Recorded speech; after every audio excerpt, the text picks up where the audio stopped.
Então, olha só, eu quero mostrar para você o seguinte: a primeira coisa importante disso daqui é assim: se você não lutar contra o inimigo vai uma hora acabar derrotando você. Se você não lutar contra o inimigo vai uma hora acabar derrotando você. Olha, quando Deus fala conosco para nós tirarmos algumas coisas da nossa vida, Ele não está falando para o seu mal, mas para o seu bem. Então, quando Deus fala conosco para nós tirarmos algumas coisas da nossa vida, Ele sabe que se essa coisa não for tirada, pode trazer um dano. Deus é onisciente, ou seja, Ele tem todo o conhecimento.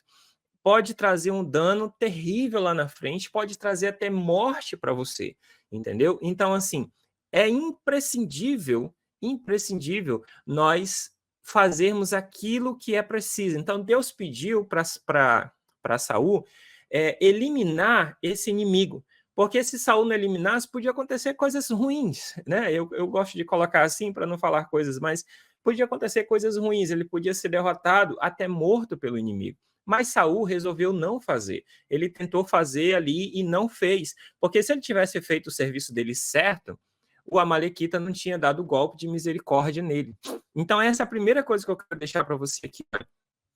Não adianta a gente ficar tentando tratar o inimigo como amigo. O inimigo é inimigo. Então, se Deus tem falado com você para você deixar alguma coisa, para você sair de uma certa situação, para você deixar pessoas de lado que não são tuas amigas, você tem que você tira essas pessoas da sua vida. É claro que, né, infelizmente, às vezes a gente não, não escolhe aonde nós nascemos, né, a família que nós viemos, os nossos parentes e tudo mais, mas você escolhe quem você quer andar próximo.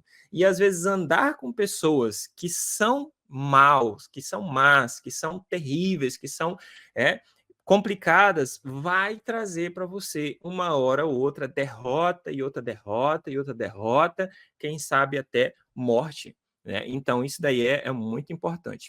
Então, olha só, e arremessando-se, pois, sobre ele o matei, porque bem sabia que não viveria depois de sua queda, e tomei a coroa que tinha na cabeça e o bracelete que trazia no braço, e trouxe aqui a meu senhor.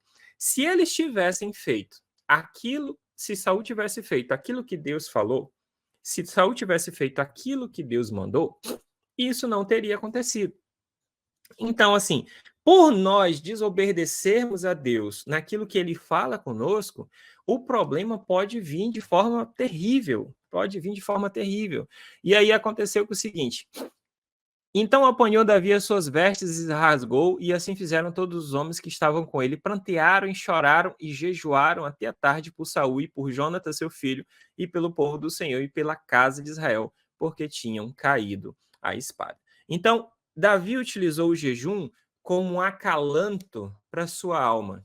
Eu falei para você do episódio que aconteceu na minha vida, que meu pai faleceu, né? Ainda quando eu era criança. Então, assim, tem muitas pessoas que não conseguem superar um trauma desse, não conseguem superar uma história, principalmente de alguém tão próximo como o pai ou uma mãe. Tem pessoas que passam a vida toda e não conseguem superar isso, né? E isso vai sempre trazer né, um dano, vai sempre trazer choro, vai sempre trazer tristeza e tudo, né? E assim, é normal quando acontece nós ficarmos, né, chorarmos, nós ficarmos tristes, nós ficarmos angustiados, mas isso tem um tempo. Então tem um tempo para você fazer. Esses dias eu estava né, tava normal assim, e aí meu filho mandou uma mensagem para mim e falou: pai, é verdade que o seu pai faleceu? Eu falei: sim. Você não conheceu o seu pai? Eu falei: não. Então, assim, eu achei tão interessante, né, isso da parte dele, que ele é só uma criança, né, de 10 anos, mas a minha esposa contou para ele como é que foi o episódio, que ele tinha morrido nessa viagem, que tinham batido nele, que tinham machucado ele, e ele veio falar comigo todo preocupado, falou assim: não, pai, então não vamos falar muito sobre isso, não, para o senhor não ficar chateado e magoado. Eu falei: não, fica tranquilo, eu já superei isso há muito tempo. né? Então, assim, eu não tive a oportunidade de ter o meu pai, mas você tem o seu pai, eu estou aqui, né? Se você precisar de mim, eu amo você, e você precisar de mim, eu estou aqui, disposto a te ajudar. Então, assim, o que que acontece? Muitas vezes as pessoas não conseguem superar, né? E como é que supera isso? Como é que supera, não é? Davi mostrou um caminho. Qual foi? Ele foi jejuar e orar e chorar durante o dia ali, entendeu? Ele rasgou suas vestes, fizeram todos os homens que era era uma algo que eles faziam para mostrar que, né, que rasgou as vestes e tal e aquilo. Jejuaram, choraram aquele dia até a tarde por Saul, entendeu? Tiveram o período de luto, tiveram o período de choro, tiveram o período de pranto, mas aí depois Davi tem que seguir a vida.